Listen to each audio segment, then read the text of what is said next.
Bring us in. We'll go. We're on. We're back. Here we go. Another week of Stand Up Explain. Today, I guess we should say who we are. I'm Brandt Tobler. I'm Andrew Slater. Thanks. Hopefully, if you haven't been here before, we do this every week. If you want to help us out and listen to us every week, if you're listening to Spotify, iTunes, any of that, just hit subscribe. Please rate the show and give us a quick review. If you're watching on YouTube, please subscribe so you can see us answer questions like today's question, clean versus dirty. And looking at us, you're very clean. I'm very dirty, just in life. So this is gonna be a good one, I think. Yeah, it's an interesting question. Have you ever been? Do people? Because I've gotten that label later in my career as a clean comic, which I never sought it out or tried to get it. But have you ever been? Do people label you dirty, or are you just comic? No, I'd probably definitely labeled dirty by people that have booked me to do clean shows. And said, "Oh, you thought that was clean?" Yeah, I would say if I had to label myself, I would be considered a dirty comedian. I wouldn't say dirty. Dirty's so aggressive, but yeah, I don't know if not clean's a word, but because I wouldn't say I'm dirty necessarily. Well, here's this gets us into it right here. Yeah. Because I guess let's go backwards and just like really try to define it. I guess so. Like, to me, when I started, clean comedy was like not swearing or not talking about sex and not talking about like, horrible criminal acts or something, right? That was it. Well, and like drinking and drugs. Yeah, drinking and drugs. Yeah, a little bit. But 90% of it was just not swearing. Yeah. Like, saying shit. If you said shit, all of a sudden it was a dirty set. If you didn't say shit, it was a clean set. It was like that simple. Yeah. Right? Then now though, I think it's evolved, and it's funny when you call yourself dirty, or people who book you for a clean show and then you end up being dirty. It's so much more now about like politics. Yeah. Like offending people. If you just touch on anything like economically or like health insurance, if you talk about any of this kind of stuff, other than that's like, they don't think of it as dirty, but when they say clean, like when a corporate or a club or somebody wants you to be clean, they just mean we just want it to be like, well, I think easy for everyone to enjoy, and they don't have to think about it. Like it's evolved from, they would rather have you say shit than say like healthcare should be free or talk about Trump. Exactly. Well, I think when we started, it was clean versus dirty, and now I would say you're either safe or unsafe. Maybe. Yeah. Like it's more of a safe comic. If you're a safe comic, if you don't address politics, I don't even think religion. I think when we started, religion was a tougher one. I think people have kind of eased up on religion. It could still cause some problems. But to me, the politics stuff is really changed. When I started, it was much more misogynistic. Now there's a lot. That's where I run into the most problems is but that's a circle too, I think, because it's like on certain clean shows, you can get away with like the old school, my wife sucks, or women suck at driving, or don't know how to park, and they, shop too much, and, women are the worst, aren't they, fellas? But you didn't swear. It was like a clean show. But then you take that material to some, alt show, you can say fuck, shit, whatever you want.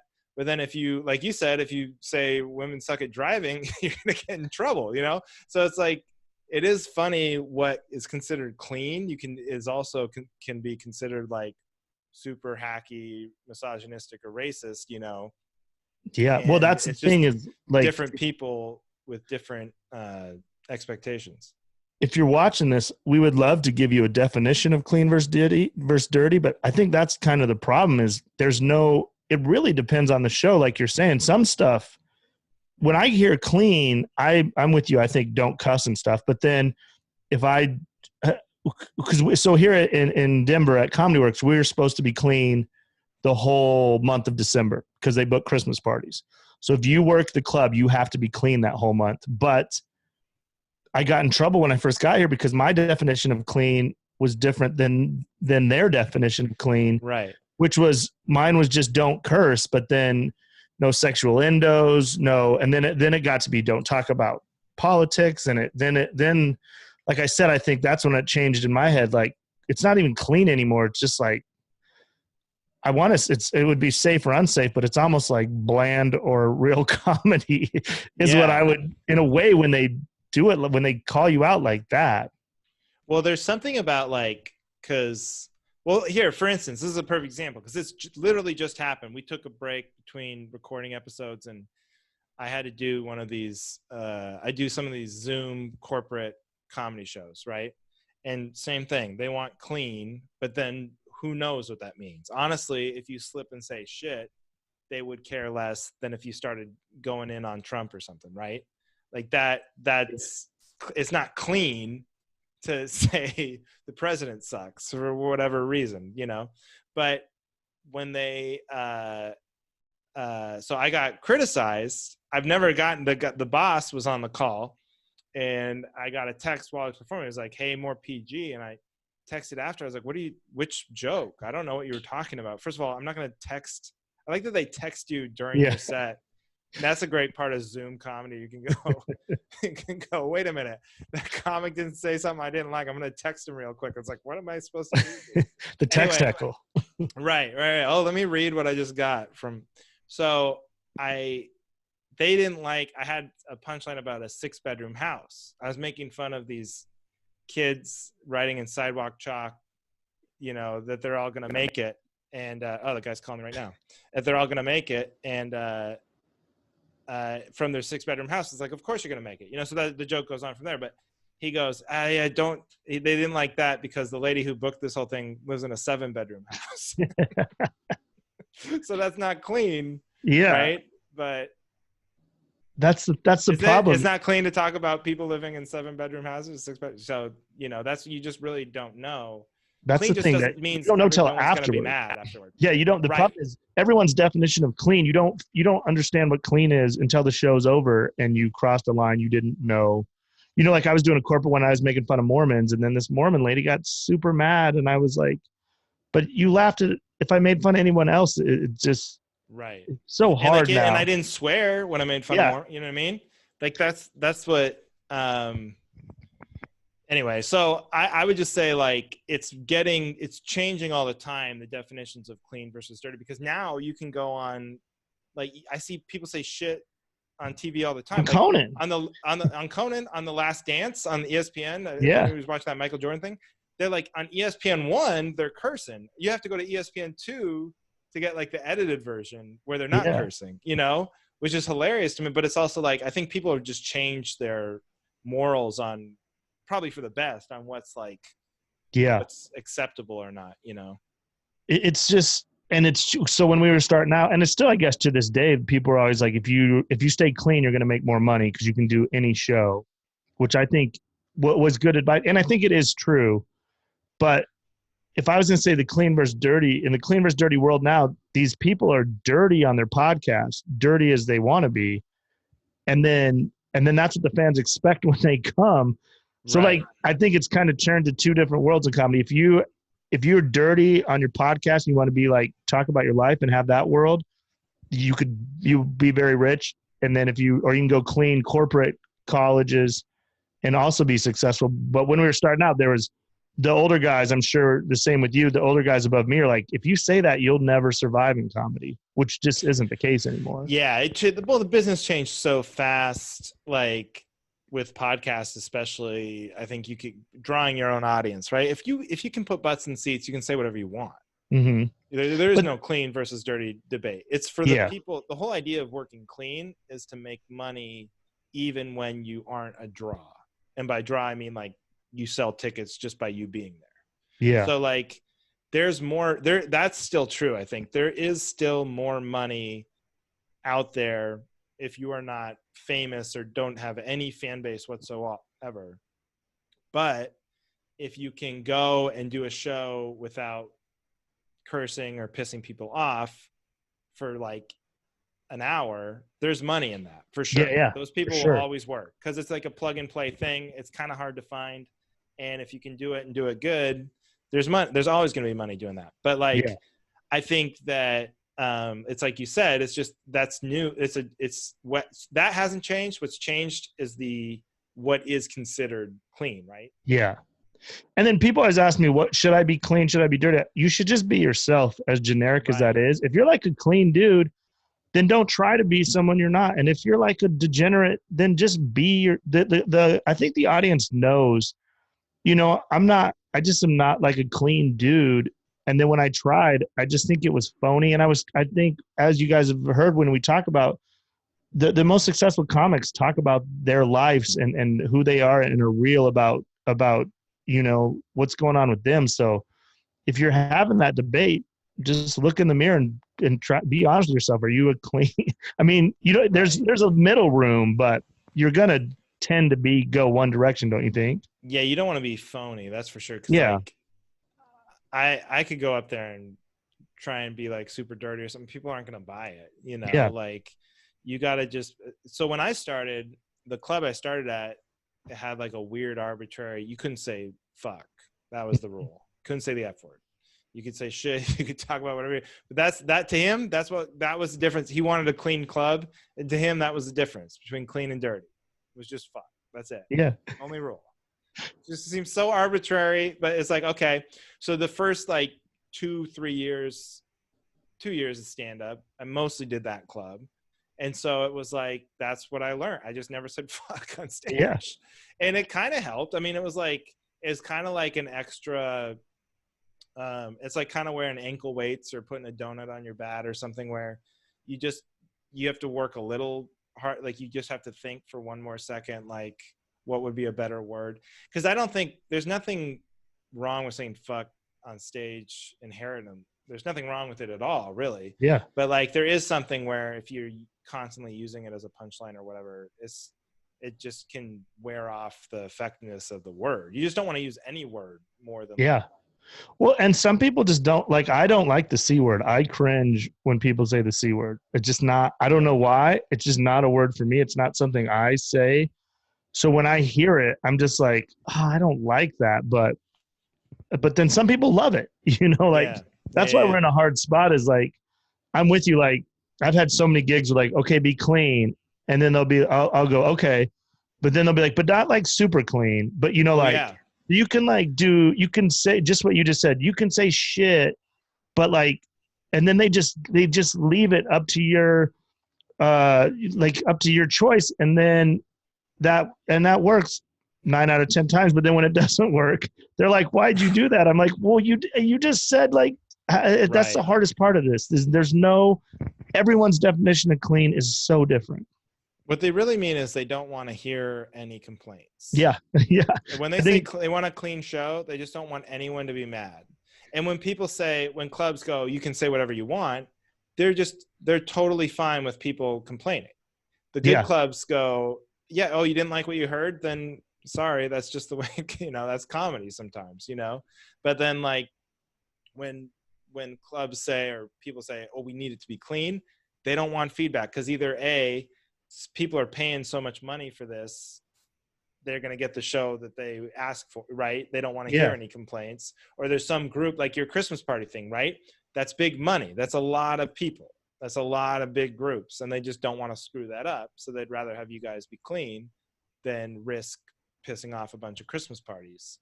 Yeah. But I just think that, just to get back to what we were talking about originally, I think that there is value in like, you want to, it's like they always say, but you want to be able to play every room, right? You want to be able to go everywhere. And if you want, it's not a bad club to have in your bag to be able to one day do an hour that's clean, whatever that means by whatever definition. And if it means no politically, that means having an hour that you can do without talking about politics. If it means just literally not cursing, it means having an hour you can do where you don't have to curse, I like what you just said. I think we could just get rid of clean and dirty, and then you just have like complainable material and non-complainable material. And that's essentially what clean and dirty is. If you're wondering where your material is at, or as a comedian where you're at, just go of your act and go, okay, if I have this joke about a puppy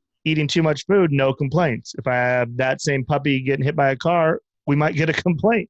I mean, that wouldn't be clean or dirty, but I think that is a much better definition. And you're definitely right about that. You should have it in your bag. And trust me, it saved me. Do I like doing clean shows? No. Do I do them to survive? Yes, because they usually pay 2 to 3 to 10 times more than a regular show. So it's definitely only, something. Yeah. And the only reason why they pay more is because there's less people who can do them. It's just supply and demand. So like, you know, it is a little harder, especially if doesn't come natural to you not to swear or whatever, but I think it's worth trying for. And like it is funny how arbitrary it is, because like, so I did one of those dry bar specials where it's ran by Mormons and for Mormons. At least it was originally. Now it's kind of gone crazy on Facebook or whatever. But like when I did it, I'd never heard of it, you know, but they're like, it's this much money, you know, we'll fly you out to Utah. I was like, yeah, sure, whatever. No one's ever going to see it. It'll just be on their little streaming service or whatever. Fine, you know. But the rules were hilarious. So again, it was like a clean show, right? As you would imagine for Mormons. But it wasn't just clean. Like you couldn't even reference drinking, or you couldn't even reference like I have all these like religious jokes, which are clean, that I could do them anywhere, TV, whatever. Yeah. But there I couldn't do them because it just talked about religion, right? Like not even like not questioning the whole thing, but just like joking about it. But then, so then you start trying to like write down 40 minutes of that.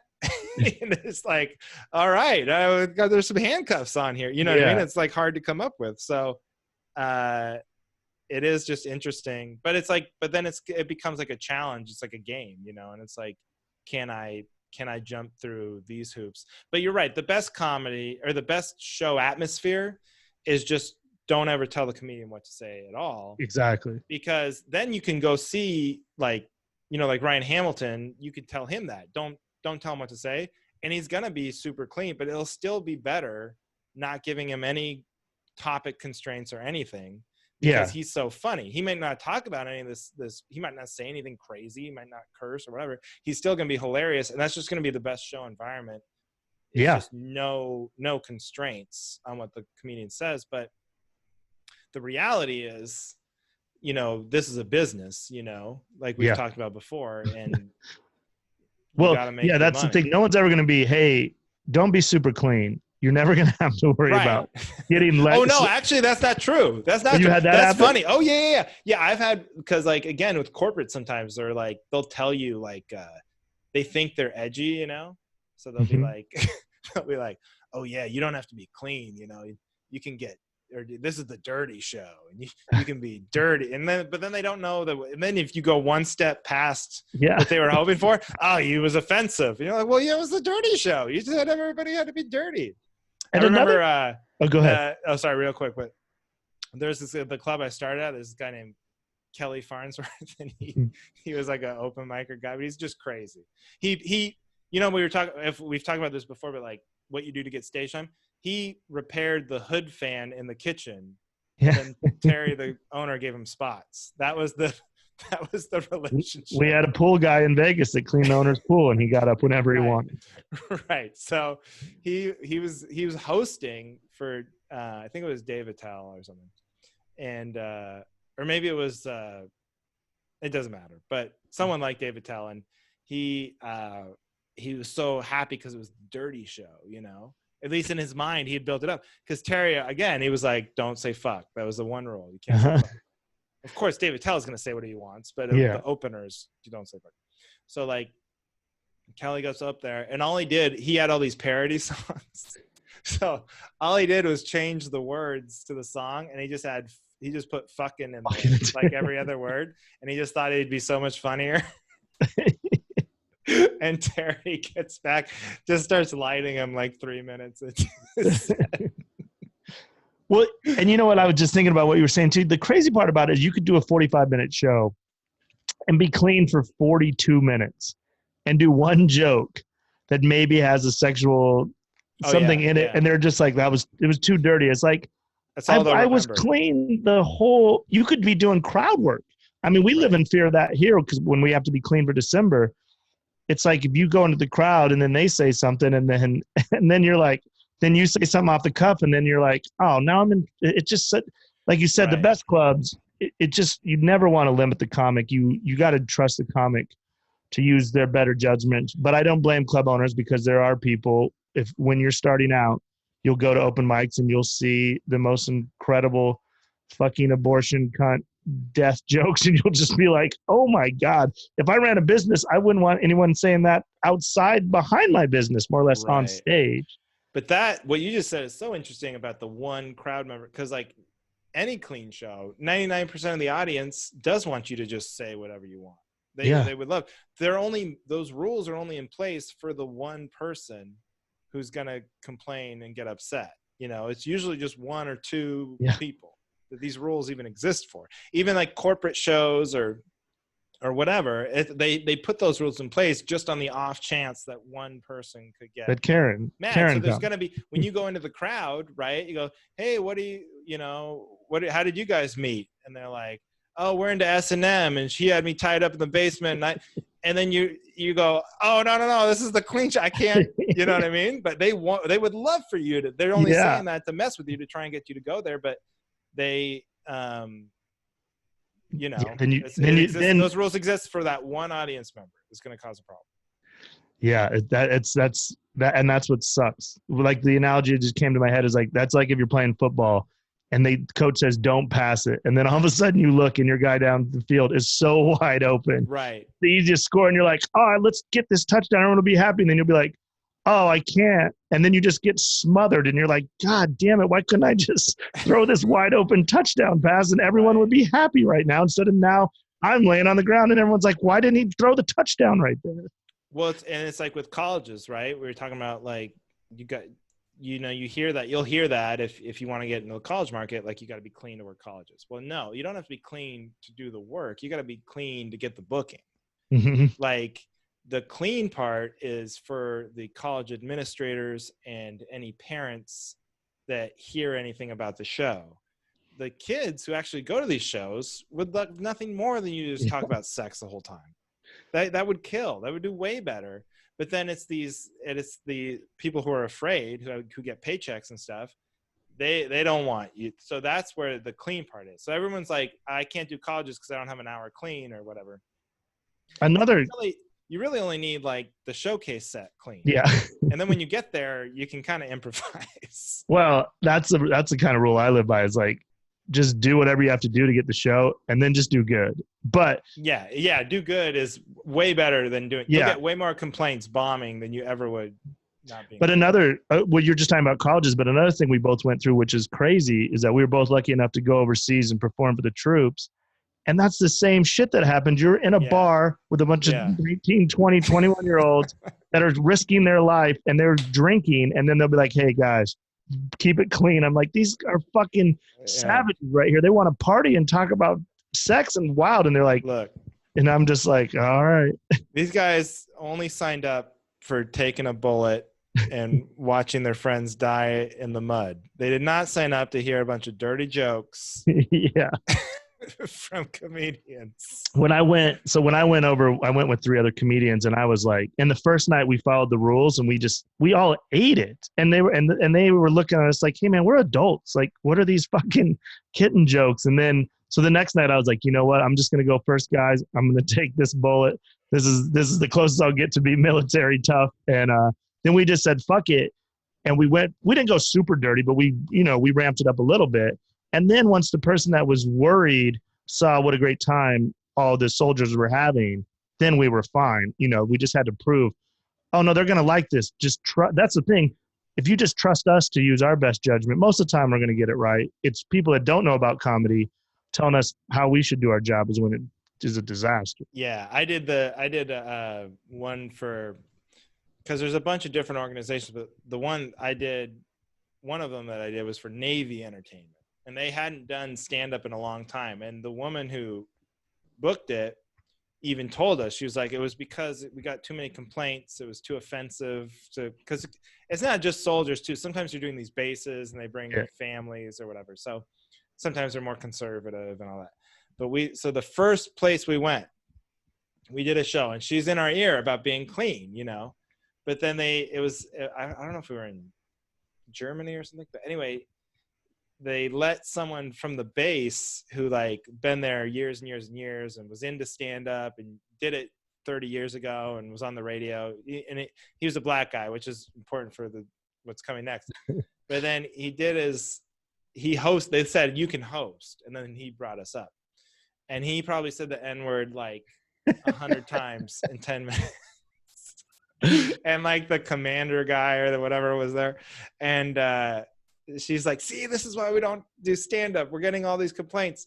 I'm like, first of all, you can't complain about a black guy saying the N-word. That's his prerogative. Secondly, that's not us. You shouldn't have let some guy who wasn't the paid comedian be on the show. But yeah. Yeah, go get Magic. I had a comic from around here that does a bunch of the same corporate shows that I've done or that us comics have done. And he's like, they were just so upset about comedy, and they're just like, they never have these problems with Magic. I'm like, yeah, because you guys do the same fucking 3 tricks. You never take any chances. You don't pull a fucking Donald Trump 7 of spades out of I was so fucking annoyed by this guy's. It makes me mad right now thinking about it. He's like, they just don't know why comedy doesn't work. I was like, comedy doesn't work if you're not adults and you can't. Just like, it drove me crazy. I like the idea of someone getting offended by Magic. That makes me happy. I am. Like, I'm offended that people like it. they cut that woman in half. They didn't even ask her first. I mean, I know she got put back together, but that's horrible. Think about how painful that must have been for the woman. Yeah. That's funny. They made that dove disappear. That's awful. They made that poor rabbit sleep in a hat. They don't even care about that rabbit's condition. He doesn't even get a crate or anything. He's sleeping in a hat. We should start writing angry Yelp comments on magicians. I'm in for it. But anyway, yeah. So clean versus dirty it's way more complicated, I guess, is what we're saying, than just saying curse words during your set. But the easiest way to explain, I would say, is just try to be yourself. Obviously, if you're super dirty, try to get some clean though, so you can take gigs. If you're clean, you have a little to crank it up on a late Friday show, or if you get a bachelor, like, I guess it's hard to say if you're super clean, go be dirty. But so this is what I tell people, like so that's what's so funny. I alluded to earlier, but like since doing that dry bar thing, now I have that on me a little bit, like, oh, he's a clean comic, or at least that he can work clean at least. And so I've had like some Portland comics come up to me, ask me like, oh, it's cool. It's like, I need to learn how to write clean, so I can get more work and stuff. And I always say, like, I don't ever constrain any idea. So like, if you get an idea for a bit, write it. Yeah. Just whatever the funniest version of that is. And then worry about whether you can do it on a certain show after that the bit is funny. But like, I never sit down and go, oh, I have this hilarious joke about the Holocaust, but I shouldn't write that because I'll never be able to do it at a show. I would never do that. Not in a million years. If I have bits are hard to come by, good ones, So it's like, I'm going to write every funny joke that comes to my brain, but then you just want to have enough to do any show. Yeah. Well, that's great. I mean, that's great advice. And that's just simple. If you got something funny, write it. And then if you just keep doing that, hopefully you'll have some funny stuff and some adult stuff. I mean, because the word dirty is another thing. Like, I don't think any of us are dirt. Like, that's how we talked about how weird it is. Dirty. There's a couple comics that, like Dice Clay or something, is just filthy dirty. Or like Jim Norton, I always think of. Like Jim Norton's dirty, and then dirty. But there's just not where everyone kind of stays in that middle there. They're super clean. Then we're in the middle. Then there's guys that push a little bit. Then I guess there's a few dirty comics. But those are few and far between now. When you sell yourself as dirty, like that's a real hard sales pitch now. Yeah. But then again, everything goes out the window if you can. Well, yeah, if it's your audience. But then you don't have to think about any of this stuff. If you have an audience, you're not watching these videos. You're doing cameos for your audience. Right, but then that could be your goal. You could just go. Yeah. Well, that's the goal. I'm not in this. I'm not in this to ever be a plug and play, clean comic just to eke out a living. I'm either gonna have my own audience, or I'm just going to do these open mics or local shows and wait for that to happen. If it never happens, then I'm never going to be, you know what I mean? But like, Yeah. that is like a strategy, like a viable strategy. Well, yeah, it's kind of changed, but when we started and there was no podcast, there was definitely comics I knew that were just looking to get rich and make money. So they're like, I'm just going to be a clean comic. And then they worked so hard on that, where now I think people are now trying to be podcast comics. Now I see more people trying to be so wild and crazy, when I'm like, man, you're a fucking nerd. That's not you. Just be yourself. Right. But I love what you said. I think it's so, I'm going to take that, because when I get asked this question, it's like, don't even try to figure out if you're clean or dirty. Just write what's funny. And eventually, and hopefully if you're a good writer, you're eventually going to have what is considered your cleanest set and what is considered a dirty or your more a little racy set where you take more chances. But instead of trying to pigeonhole you and try to be one, just write. And like you said, if you got a good bit, you're not going to be like, right. I've never been like, this is too clean for me. Get this out of here. I don't want these clean laughs. You just want any laughs. I think, because some people say like never censor yourself, but that's not really true. Like, you're going to be on certain shows, you probably should censor yourself. Yeah. You know, but never censor yourself in your notebook. That's the one place you absolutely should never censor yourself, because then you always have the option of just not doing it. But like, you never want to just stop yourself from the thought because you're like, oh no, I'm trying to be clean, so that material is useless to me or something. It's like, no, you write it, and you might need it one day, you know, or it might be great, might be the best joke you ever wrote. So pursue every angle of, or every topic that your brain goes to. And then if you really, really want to be work more of these clean shows, you need more clean material, then go mine that later and go try to find it. But don't stop yourself from writing like dirty jokes or political joke, like, that's political. I'm not very political. It's like, no, write it, try it. What's the harm, and then you just don't have to do it on certain shows. No, I think that's great advice. That's really good. Just never censor yourself in your notebook and all that censorship shit. That's pretty much, you can say whatever you want now. You just be funny. Well, that's the thing. Yeah. You could be as dirty as you want, but you just got to back it up. I'm no club owner. If you're selling, some of the dirtiest comics do sell the most drinks. That was another old myth. Anybody can sell drinks now, but if you're funny, just be fucking funny, man. I remember, that's so funny you said that, because I remember comics talking about like they wanted to do a lot of drinking jokes because then clubs would want to book them because then people would drink. And I was like, that's thinking way too much. Yeah. You know what makes people want to drink is that having a good time and laughing. Yeah, exactly. Then they'll buy lots of drinks. If you're bombing but talking about Jameson the whole time, they're not going to buy a lot of Jameson. They're going to leave and buy Jameson somewhere else where it's not so uncomfortable. Yeah, here, I don't know which episode this should go on, but here, you should write your jokes before you write a strategy. Yeah. Oh my God.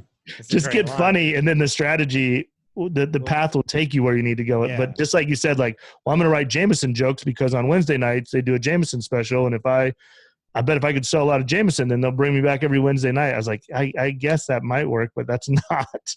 That's trying way too hard. Yeah, just try harder on your jokes. Yeah. All right, I think that's it. I hope we answered some questions. Like I said, it's a blurry line to cross. The line moves nightly wherever you're performing. So I wish we could give you unfortunately, we don't know the answer because I don't really think there is. You're just going to have to toe the clean line on a nightly basis, but which will eventually. To me, the big takeaway is like, don't censor yourself in your notebook because you're trying to be clean or something. But if it is your goal to work like, colleges and cruise ships and stuff like that, and be on TV, which is everybody's goal. Well, I don't even know what the TV. Do you think maybe not anymore? But on TV? But yeah. But like, anyway, the point is, if you write a ton of jokes, you'll have clean jokes. Yeah. I agree. It's quantity, and then you can just pick from that quantity more than setting out to write clean material. And then finally, every clean show, it's going to change. What is clean, what's not. They're just going to have topics they don't want you to talk about. Yeah, exactly. So we wish you luck. If you're doing those clean shows, get that money though. make sure you get a little extra if you're doing the clean because you deserved it. And that's what the comics before you have paved the road for that. Make sure it always feels good to get a little extra if you're keeping it clean for sure. All right. Sure. Well, that's it for this week. Are we good, Andrew? We're good. We solved it. All right. We hope that helped. If you have any more questions, give us a 5-star rating, leave a question in the comments, or you can write below us here on YouTube, leave a question in there and we will get to it. We're going to have new shows. We'll keep having shows coming out every week. So please subscribe and we hope you're having fun because we are loving talking comedy with you guys. That's it for today. I'm Brandt Tobler. I'm Andrew Slater. We'll see you next week. See you.